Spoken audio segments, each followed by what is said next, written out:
Yo, what is up, guys?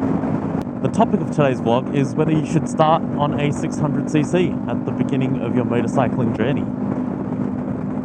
My short answer to that is no, but obviously it's very contextual and we'll get into it. So firstly, let's define 600cc. Long story short, yes, 650 is a larger capacity than a 600. However, it is a completely different class of bike, and that's why you find many learner-approved motorcycles in that 650cc capacity, but pretty much none in the 600cc class. So don't be fooled by those numbers. A 600cc is a totally different type of beast. So anything I say in this video is my own opinion. It's not fact, it's not objective, and it's not Bible.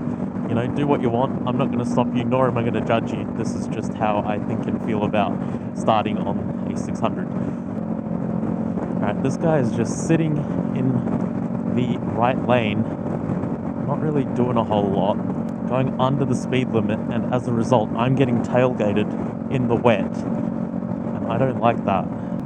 Problem is, if I start increasing my following distance, you get people like this who are obviously impatient because we're doing well under 10 below the limit.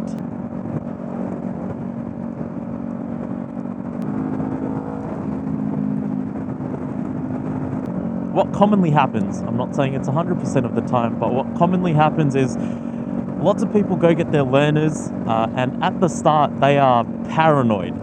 You know, they are all about safety.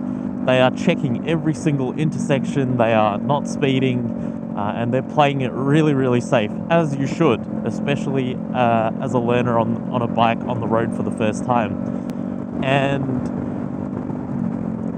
the result of that is you actually have a really safe demographic of learner riders who don't take risks, and do a great job of staying safe on the road. But I do acknowledge that, you know, there is a certain level of comfort that us learners reach at a certain point in time where you start to let the little things go. And this is the most dangerous point in time of a rider's journey, in my opinion, because we are still inexperienced. We're still learners.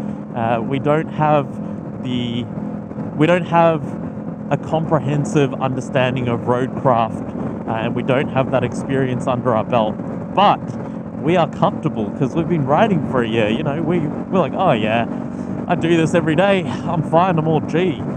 And the thing is, no matter how much self-control or self-discipline you have, you will not have the experience that you need to typically ride a 600.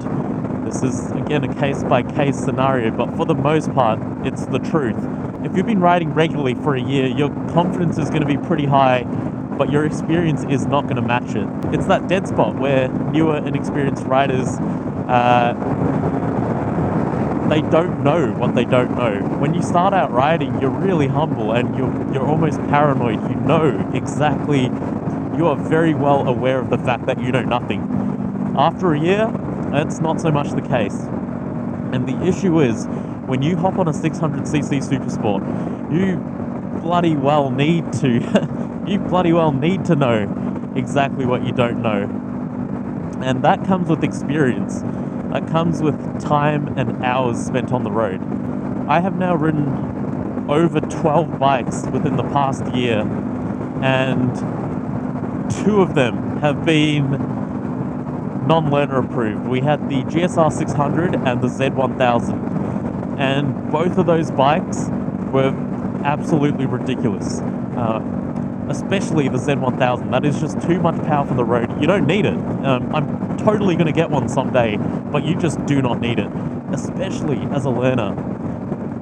The GSR, again, a lot of power. I wouldn't say too much, but too much for a learner. The margin of error there is mind-bogglingly small, and you really don't start to realize how small it is until you've driven one of these and you've ridden a whole lot of other learner bikes and then hopped on one of those, especially when you have very little experience like I do.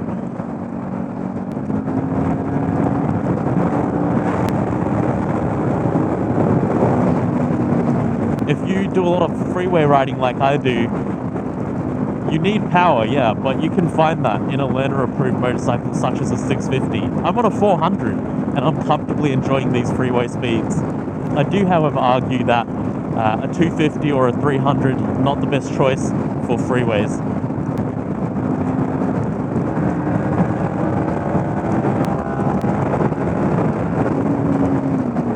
Point is, for a freeway, there are plenty of learner-approved motorcycles out there that have enough power to comfortably handle the freeway.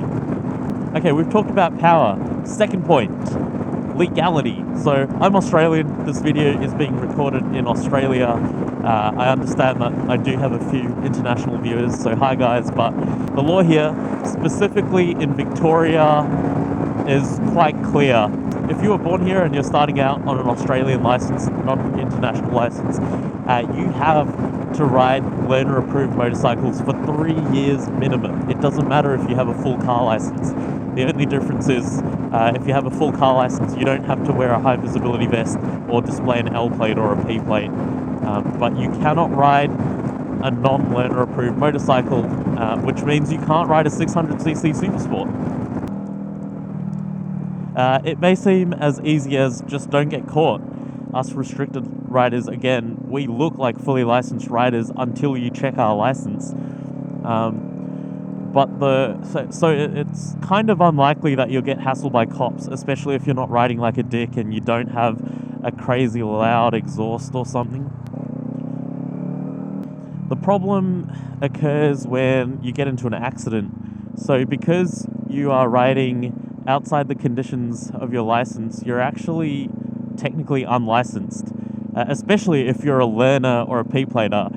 I believe if you're a restricted license like myself, then you're kind of just disobeying one of the conditions of your license, which, I don't know, I don't think it's as bad as completely riding unlicensed, but there is a good chance that insurance will take a look at your license after you've had a spill or crashed into a fucking Lamborghini and be like, you are riding this motorcycle unlicensed and therefore we are not going to honor your claim. That's a big one, man. Like, you're pretty much screwed if that happens. Call me a risk-averse kind of guy, but there is no way in hell I'm not riding one of these without insurance. Especially as a newbie, man. It's not like I'd be riding a Supersport unlicensed despite having years of experience. I'm genuinely just inexperienced, and most learners and restricted licensed individuals out there are the same. God, why is there so much traffic, man? Let's look at this shit.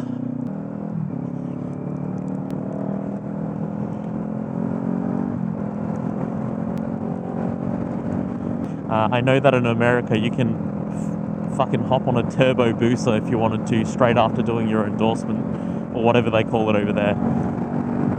But here in Australia, specifically Victoria, you will be on the wrong side of the law. It's not just your lack of experience that you've got to worry about.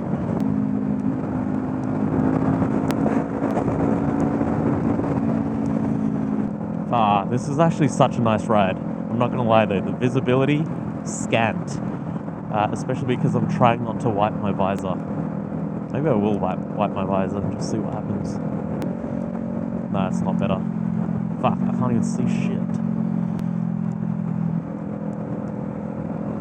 My third and final argument for not riding a 600cc Supersport as your first bike is the fact that if you learn on one of these motorbikes, a learner-approved motorcycle which doesn't have a ridiculous amount of power, you are going to learn so much quicker. These bikes are much more forgiving and you can really explore their limits even as an inexperienced rider, especially if you're going to the track. And what that means is your roadcraft and your technical skill on and off the track is going to increase tenfold.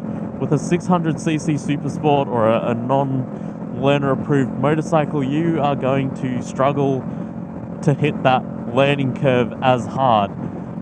You'll get there in the end, but if you and your identical twin clone were to start on a 400cc and a 600cc respectively, I guarantee you your bro on the 400 is going to do a hell of a lot better, because he's able to properly explore and test the limits of his motorcycle and push his roadcraft to that next level a lot faster than if you have to tippy-toe around the power and the weight that you have to manage on a 600cc. There you have it, guys. I hope you enjoyed that quick little video. Again, let me reiterate, this is totally subjective. Do whatever the hell you want to do. I don't give a damn. And there are plenty of people who have hopped on a 600cc Supersport, thoroughly enjoyed their time and safely got through their newbie learner rider experience. If you guys agree or disagree, let me know in the comments. If you started on a 600cc Supersport, especially here in Australia or Victoria where it's actually illegal to do so, let me know. I'm curious to hear your experience, and I promise you I'm not a cop. Hope you guys enjoyed the video. Ride safe, everyone. I will catch you on the next one.